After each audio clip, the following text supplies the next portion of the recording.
If you're running out of ideas on how to warm up or what kind of warm-ups to do, I'm going to give you 3 ideas. We're going to talk about long notes, chromatic scales, and overtones. And these apply to players of all levels. So whether you're an advanced player, intermediate, beginner, professional, or whatever, this will truly work, okay? So let's start with the first, which is long notes. Everyone should do long notes, and we all know that, okay?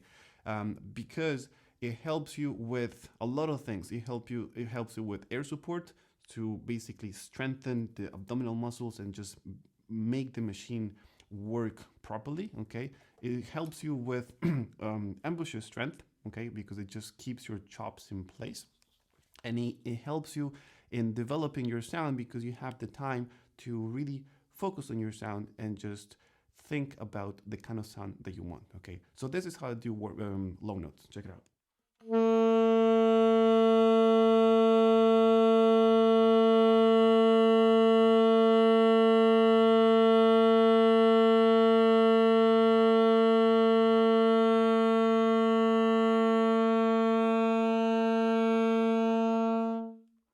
So when you do a long note, don't just hold the note and just think about, oh, I have to send that email. Oh, I'm actually pretty hungry. I'm going to order some pizza, whatever. No.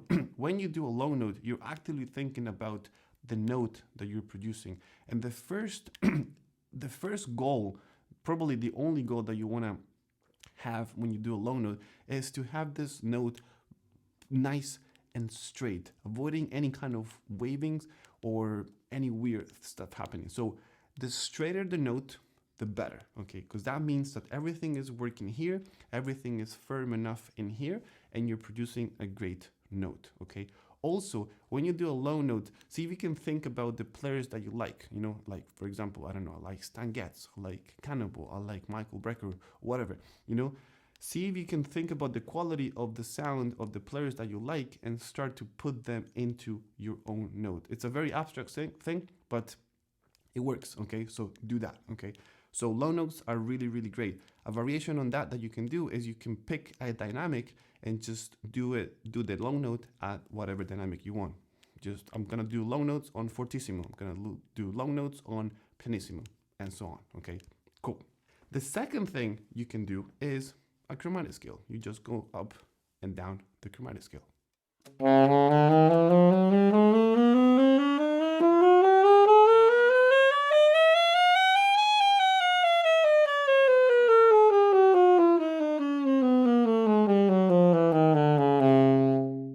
So you can do a full range chromatic scale.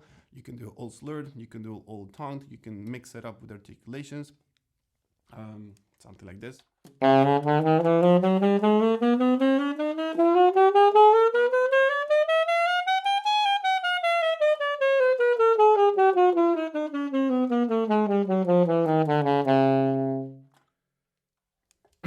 And so on, okay? It's a warm-up. It's not, the real practice. You're just warming up the horn. That's it, okay?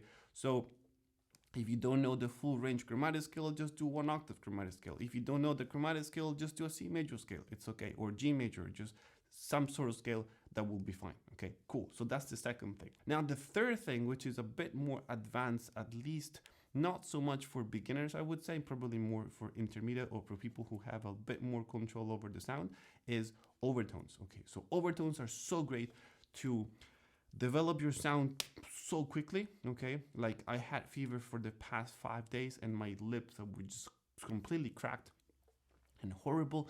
And I had to film these videos. I'm like, how do I do it? How do I get my sound back quickly? So I did overtones for a few days, for a few minutes a day, and it will just bring you back everything. And it will just refine your sound immediately. So let's do overtones. So I'm gonna hold a B flat fingering, okay? And I'm gonna change the notes. I'm gonna toggle between, let's say, different overtones.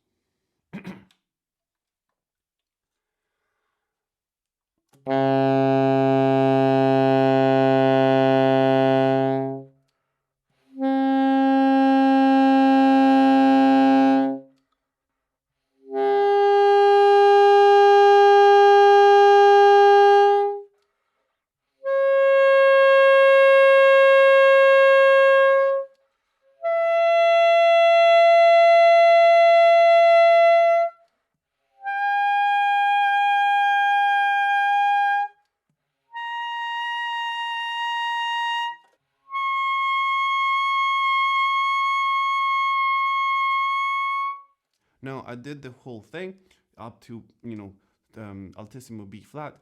I'm still, you know, holding my B flat down, you know, everything. The only thing I'm doing is I'm changing the position of my throat. Okay, we're not gonna go in depth in how to do overtones, but the idea is that you can, if you can already do a little bit of overtones, you don't have to go all the way up, you know.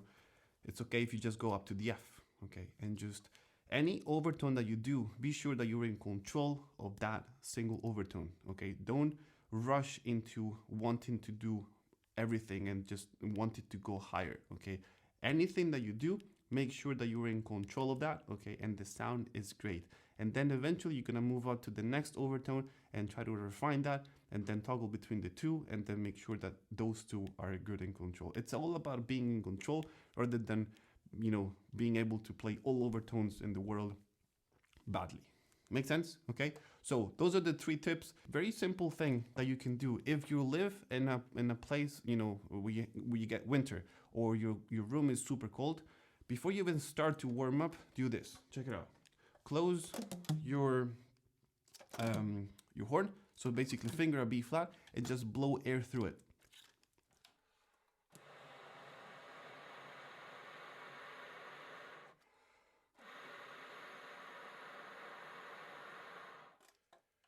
That's all, and you do that until the neck becomes warm enough, and that will just be much better to play instead of just playing exercises with a cold horn. So just do that, blow air, and this will warm up. Okay, that's it. So we're done for today. I hope that makes sense. Leave me a comment here below in the comments if you just have questions or whatever about this video here.